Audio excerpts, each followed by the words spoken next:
Okay, I'd like to call to order the Governance Committee. If you do have conversation, if you wouldn't mind taking it outside or paying attention. I did that I thought that was nice. The way we did it. It was very nice. All right, how do we get going? Roll call. For the Director of Finance, Ms. Peralt. Present. Mr. Tang. Present. Ms. Yamamoto. Here. Ms. Bradford. Here.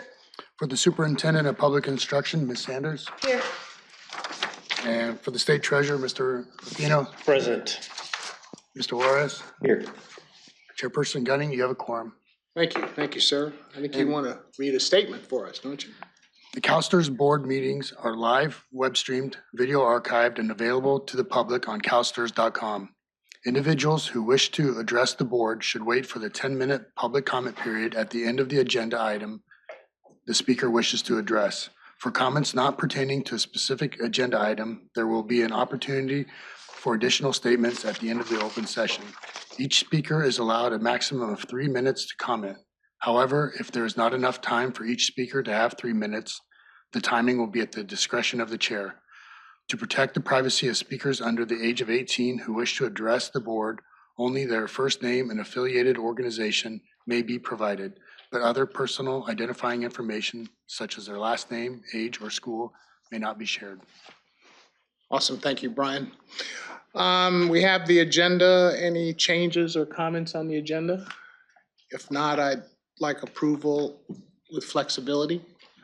I move. Second. Thank you, so moved. Moving on to the consent agenda, taking a look at it here, we got 2 items. Anyone comments or want to remove anything from the consent agenda? Amy, did you want to say anything about item 3 or just let it go? Mr. Chair, I would hope that the write-up was self-explanatory. There are just a couple of changes that were discussed by the committee at the September meeting.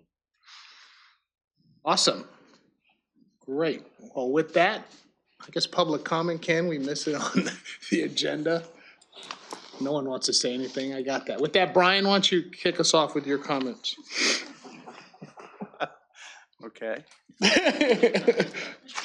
I will be. Long-winded? But my first comment is you neglected to vote on the action item. That'd probably be good. The consent action, so probably should entertain a motion in a second. The motion was made. All in favor? All in favor? Aye. Any opposed? Abstentions? No. Okay, how about that? All right, it's been a long day. I know, really. My apologies. So my report covers a couple of things, one of which we've talked about before, the board charter, and we've had some excellent recommendations from your governance consultant, and we're just still working it through. I think that the vision of having a board charter makes a lot of sense, and there's a really strong case for it. It really is, the general counsel is just concerned about having another document that tells you what it is you're supposed to do and how you're supposed to do it. And I really just think it's a matter of us having a meeting of the minds. We thought we would by this time. So I will tell you, it's not as though we're not willing, we're just trying to find the right balance between excellent governance and then your plenary authority, which pretty much allows you to do anything. And so trying to balance that. Again, we've had some great suggestions, and we started going through it and wordsmithing it, and then wordsmithing it with a couple of lawyers took longer than we thought it would. So, but we are still, we've heard your instructions. We're still working on it. I do think it's an excellent suggestion. I'm just not sure how specific it's going to end up being. I think it's the specificity where we're struggling a little bit. Awesome. Go ahead. The second one is stakeholder and external party contact policy and procedure. I need to give this little background. We had originally tried to come up with some language on this, but this really does involve two pieces. The first is, and we discussed it yesterday, although most of it was in closed session, so I won't be able to talk about that much. But the direction from the board, the investment committee, was to develop a policy regarding the communications and then a procedure on how staff is to process some of these contacts and issues. So what you see here is really stakeholder and external party contact policy and procedures is really the second piece. The first piece is a policy on board communications. And we did receive an excellent draft, again, from your board governance consultant, really on adding this to the responsibility of the board chair to act as the spokesperson for the board. And we do have that language, and we hope to tee it up for you in September for you to review as a first reading, and then proceed from there. That would be in addition to the board governance manual. The second part, again, is really what are we supposed to do? What's the board supposed to do, and what's staff supposed to do when they get these comments from the public? And it really is for us to come up with suggestions and solutions on what we should do and who should do it. So, for example, there was a conversation about when we had some comments, and Diane Stanton was in the back, and it was addressed those comments to Diane, which was a good fix, but I don't think Diane wants to take every single comment that comes before the board.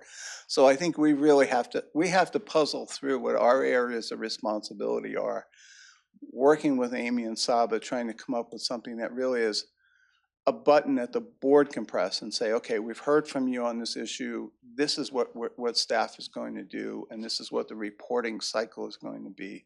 So that's it has a little bit more moving pieces than the policy part, which I just talked about. So that's really what we see as our instruction to move forward on. And we will bring that back, the procedure back to the board governance committee, although I don't think it's something that you would vote on. I think it would be more of an information item to basically say what staff is going to do, and then get your input, of course. And then from there, I think that's where we would move. Because as Amy had pointed out to me recently, and I don't mean to put words in your mouth, but the two pieces do go together. So we want to make sure that you're aware of what we're doing. Perfect, thanks, Brian. I think we do have a comment on that, Mr. Suarez. It's truly a comment, sort of a question. Have we asked Diane whether she wants to take all those inquiries? I did, I asked her. No, but feel free. I'm No, afraid. she's shaking her head, so okay. I'm afraid to ask her. All right, Denise. I just want to add into the thinking that we also need a strategy for people who are using multiple entry points to get the same answer, like a way to track it, because we're duplicating work in several places. I see Diane shaking her head yes, so I know I'm right on track. Okay. Yeah. Thank you. So we call that forum shopping, so we'll make a note of that. Yeah. I think mom said no, so ask dad or. Yeah. The next thing on my report is really our reminder of our routine review of board governance manual provisions. And what we do is we're trying to have a rigorous compliance program with regard to your board governance manual. And so we bring back, we review policies on a rotating schedule. If there are any changes that need to be made or things we need to bring to your attention, we'll put them on the agenda for the next meeting. We also, we've been empowered to make some what I would call ministerial editorial changes to policies, and then our responsibility is to bring it back to you and tell you what we've done. But sometimes we need to make the changes to operationalize the change before we can bring it back. So one of the things that we did was we changed the third-party economic interest disclosure policy to really make it comply with the law, to make it a little bit more specific. And then we had to change the statutory amount, the gift policy amounts. So they change every year, so we have to change the policy. And then the insider trading policy. I'm sorry, did you have a question on that? On the insider trading policy, it was the same thing. We went through, we cleaned it up. We saw some language that needed to be changed. And then we had a couple of changes to fit with current law. And so you'll see those attached, but it really were ministerial changes, nothing that changed the intent or the scope of the policy. And so those are the things I wanted to report that we have done. And I don't know, Amy and Saba, if you have anything you want to add to. Brian, just remind us the gift limit. Oh, it's 6. So, yeah, Is it 6 now? Actually, I have to ask. It keeps going up. I think that's what I thought. It was six something, I thought it was 625. 6. I wanted to say 650, but I'm afraid if I misquote. Okay. But we'll let you know that. So, and then the next page, you'll see we have some next policies we may review, which is the board member responsibilities, the risk management policy, and the meetings policy. And then again, we would do it the same way. We would work with your board governance consultants. Actually, they would probably bring most of the changes to our attention if they thought we needed them. And then we would work together. And if there were any changes, substantive, we would bring them back to you in the routine cycle. Awesome. Karen, do you have a comment? Yeah, I have a comment back to, you talked about the insider trading. It's also in the investment. So where does it appear? Does it appear only in the board manual, or does it also appear in the investment policies and procedures, guidelines of some sort? That's a great question, and we've wrestled. It's taken us a while to wrestle with that. Originally, it was in the board policy manual, and the policy applied to both staff and board members. And then over the years, we separated out the pieces of the board policy manual that relate to your governance. And so that's how we created the board governance manual. But the insider trading policy didn't exist anywhere else. So then we had to roll that out, and that's now in the investment policy. That applies to all staff. So you have a board-facing policy in the board governance manual, and you have a staff-facing policy in the investment manual. Okay, so 2 places then. 2 places for Okay. 2 different responsibilities, 2 different audiences. That's what I thought. Okay, I just wanted to make sure that I understood It's that. a great question, because that was actually some of the cleanup we've done recently. And then I think the, did you want to address the routine board consultant evaluation, Amy? I'd be glad to. So each year, we take a look at the roster of board consultants and identify the consultants who would be up for a routine review. And this is not the RFP process, but it's a recognition that some of your contracts are lengthy in terms of number of years. And so we want to stand up a midpoint check-in, if you will, based on the length of the contract, so that the board's expectations and the consultant's understanding of those expectations can remain aligned. And so we had one of those evaluations that occurred with regard to an investment committee board consultant. And we run that process for all of your consultants except for us, which staff runs, obviously due to a conflict of interest there. But we completed that. It was successfully completed. We work always with the chair of the governance committee to schedule that in advance of the years. We have plenty of time. Then we liaise with the proper committee leadership to ensure that those evaluations are conducted and completed with visibility to the full board. Awesome. Thanks, Amy. Anything else, Brian? $630. There it is, at 625. That's what I thought, yeah. That $20 could get you in trouble. Right? No, that's all I have. Awesome, thank you. Any comments from board members? Great, then let's move on to Amy, the continuing education program update. We're excited about this. Sure. Thank you, Mr. Chair. It's a pleasure to be here today to talk about the Board Continuing Education program. And this is something that we've been working on over the last 18 months or so with invigorated focus when we had new committee leadership begin in July of last year. And so we've made steady progress, I'd say, modernizing and clarifying the board's continuing education program. And remember, this reflects not only best practices, but also input from you all and your other board colleagues through surveys, through offsite conversations, and one-on-one feedback. So what we're going to present today just builds on all of that. And we have a couple of items within here that we'd like to get your feedback on. So this is an information item. And with the discussion outcomes that we gather from you, we will incorporate those into the elements that we're showing you today. So we want to show you a more defined continuing education pathway, especially if you're a new trustee. Obviously, we've created some improved visibility and access to resources for you on Diligent. There's new ways to personalize your learning experience over time, which is what you asked for. And then we constructed a framework for your board mentorship program. So those are the things that we'll cover today.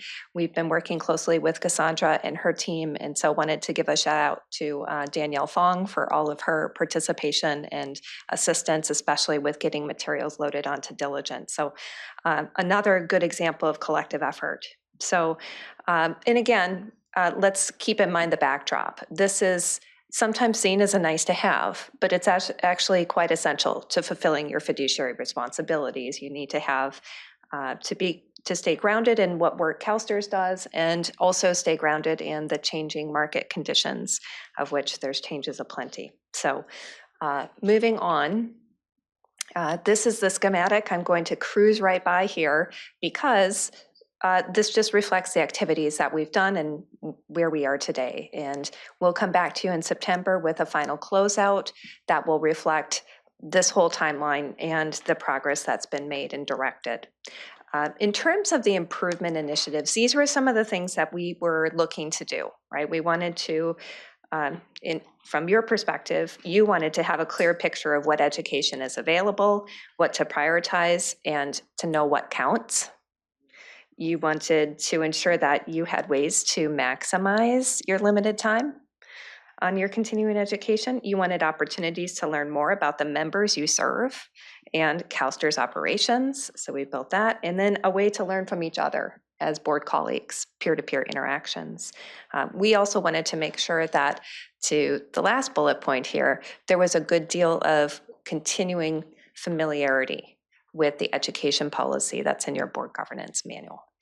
So those were the goals of what we were trying to accomplish. This slide looks incredibly busy. So let me guide you through this with the idea that I hope it makes sense once we're finished. This is the trustee education pathway that we've built, and this is for onboarding and beyond. So this is a roadmap for how trustees can engage with education opportunities over the course of your tenure, and especially in that first year when everything is new. Everything is new, right? And so this is intended to be descriptive, not prescriptive, and to provide some suggestions for trustees so that you can move through at your own pace. And focus on what's most useful to you based on the backgrounds that you're bringing to your board service. And the intent here is to tie everything together in one place. We would integrate this with the new trustee onboarding program, so all trustees get visibility to this. And I'll just walk through. So in the blue, you can see the 0 to 3 months. The goal here is just to start that onboarding process and observe meetings, sit in on briefings, meet with the CEO, the CIO, the board chair, other key staff, your board vice chair. It's also a good time to start exploring the education materials that are on Diligent, and consider connecting with a mentor. So that's kind of the blue on the left-hand side. Moving to the blue in the middle, as the trustee settles into the role in that 3 to 6 month period, we're encouraging one-on-one conversations with committee chairs and board consultants. And that's often where questions surface anyway, and context gets built. So we wanted to align it with that 3 to 6 month period. And then also to bring forward this notion of a mentor to reflect on those early experiences and offer a sounding board. And certainly, of course, trustees can participate in external education events if you find things that align with your interest areas and needs from a learning standpoint at that time.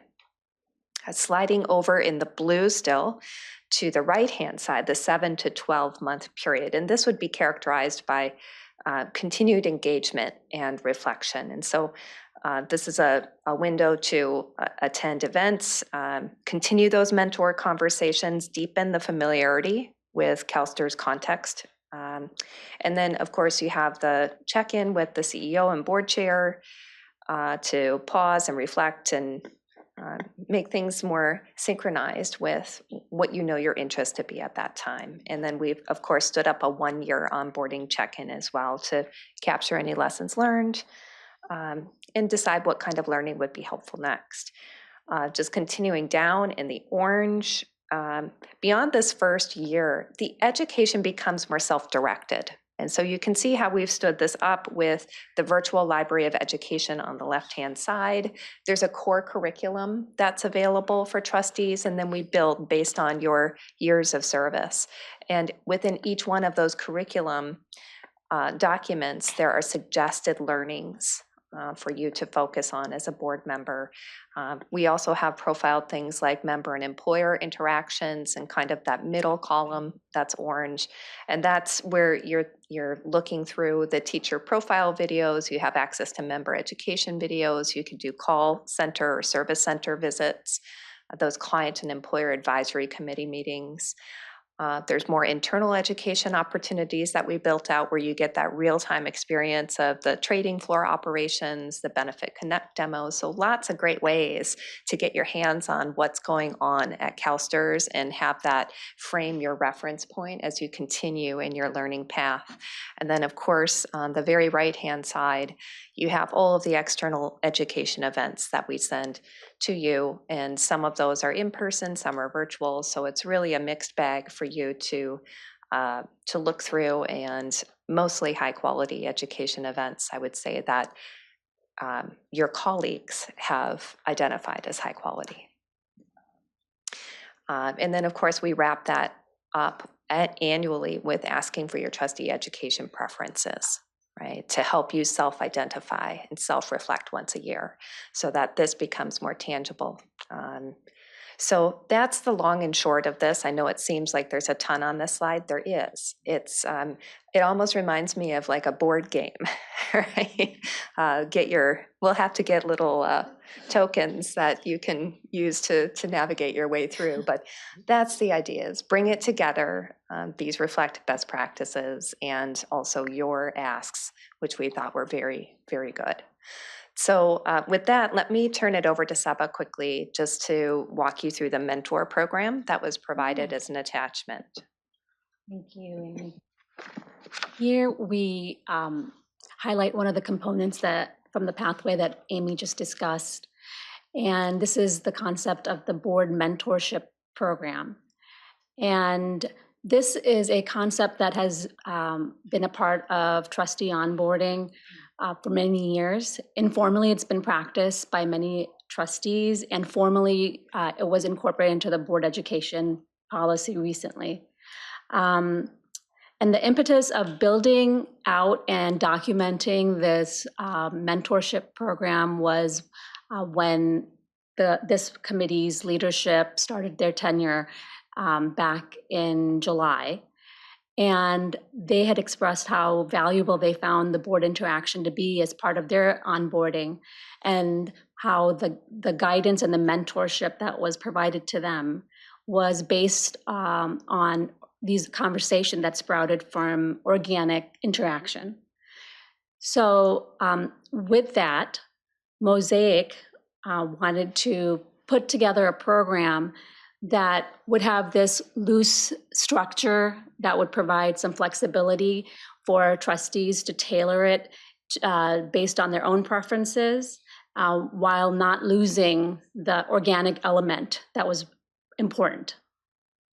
So this program we provided to you as attachment 1, and as you may have seen, that it's centered around these main principles that we developed based on our conversations with the committee's leadership as well as the board leadership. The program also includes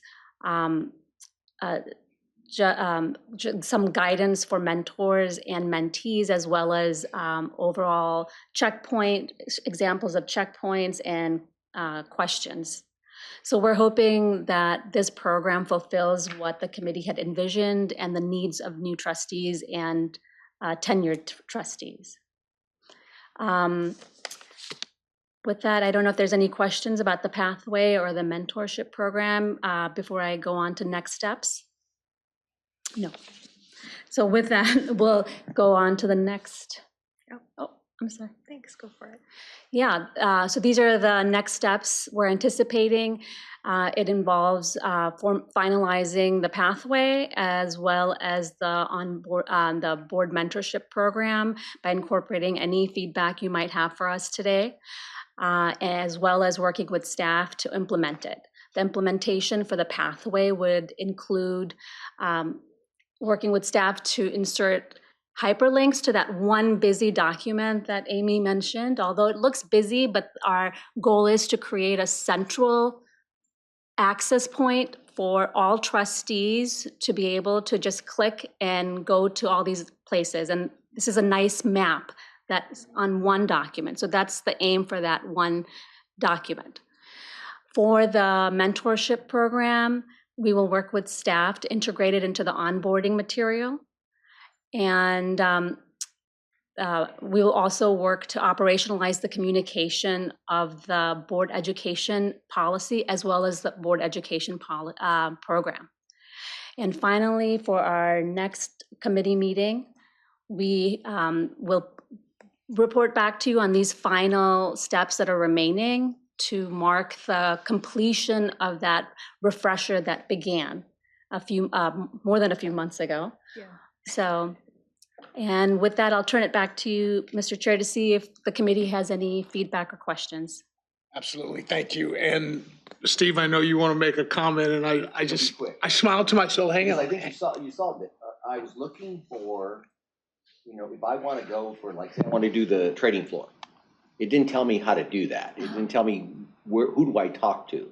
And for each of those items, it doesn't say exactly what the way in is. So Yes. if you're going to annotate that particular game board, Yes. having those links would be vital. So Yes, we would agree. That's good, because as we thought about this, we thought about you coming on board, but you've been here before, so none of this applies, Still, I mean, right? That's a do want to great do. comment. And it would be nice to know where to go. Awesome, good comment. Mr. Ruffino? Yeah, just a quick comment, which I didn't see it. I remember, you guys did a sheet, that shows all the conferences, so like for governance, you could do this, and I thought I don't think it was unique for our office. I think that's for everybody, right, that you prepare. I think that sheet, which I didn't see over here, is an excellent sheet for especially a new trustee, because it kind of in addition to this one. So I want to commend you for doing that sheet that I don't know what it's called. I'm going off memory, but it was beautiful, because you could see, okay, the first year, these are suggested places or suggested conferences, suggested training, and then goes on the first year. I think if I was a new trustee, that would be incredibly beneficial to me or to any new trustee. So you could probably get it on Diligent, but perhaps you want to include it or make it available to the new trustees. Yeah, I appreciate that. And just quickly, that's the practical reality of what Saba just referred to. So on this document, you can see in the orange lower right, customize your education path. Mr. Ruffino, what you just mentioned is that first bullet point, external education events listing. So we're going to hyperlink to that document from this page so that you can just go click on it and go straight there. We've built a number of things in connection with everything you see on the page in front of you, and we want to give you easy access to Mr. Juarez's point. So you know how to get there, where to go, and how to do that efficiently. Yeah. Awesome, thank you, Frank. Karen? So just to follow up on that, so then it'll be refreshed every so often then, because they're going to be different external education events posted all the time.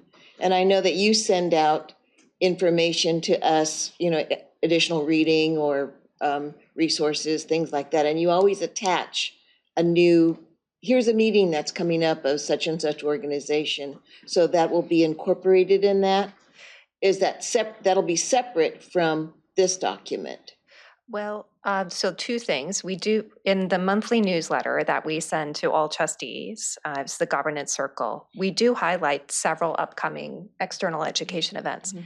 But the genesis of that is that external education events listing that we're Okay. producing. And we update that every 6 months. Okay. And we do that for other clients as well. But that helps stay on top of the fact that there's always new education events coming up on the radar screen. Mhm. So yes, Okay. to your point, it needs to be refreshed. And so identifying what's the proper cadence. And like I said, we're already doing that update every 6 months. And so that's what we would continue to do here too. Okay.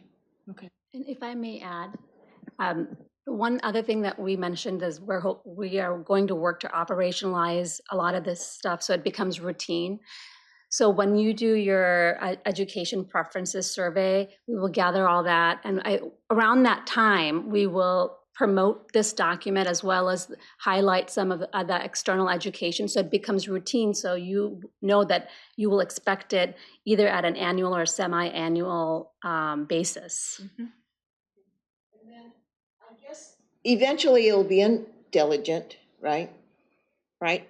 So when it is posted or updated or whatever, will you send a note to us that says, okay, we've done XYZ in diligent, so check that? Because I don't routinely check it regularly, and I don't know if anybody else does, but I think it's helpful to know that it's there. Just like when we get the ISO report or something like that, we know that it's been posted, so we can check on that if we want. Sure. Yeah, I think that's a terrific suggestion. We appreciate the feedback and thinking through the communication strategy behind this and how to incorporate it with other touch points is a great idea. Okay. Mr. Chair, I have one more comment. I know as a new member, I don't know if it kind of had something to do with this training, but I remember early on in my experience that if I wanted to learn something or view a property site or view a project that was going on that had to do with, whatever that I was interested in or an item that was coming up, that I contact, who do I contact? So first of all, I just contacted, Cassandra's office and the staff, and then they kind of farm it out to whatever branch was relevant. And so just as an aside, I wanted to go to the Wall Street, go to Wall Street. I was going to be in New York at the time and wanted to go on the trading floor. And so we were able to do that. Yeah, we went there. You've been there? Yeah, we got to go there because we made contact with the investment office, with Chris. Chris told his staff and they arranged it for us. So we had to get all this clearance and everything else. So, Denise and I were able to do that. But I think that it's a possibility. I think as long as you ask, the worst thing they can do is say no.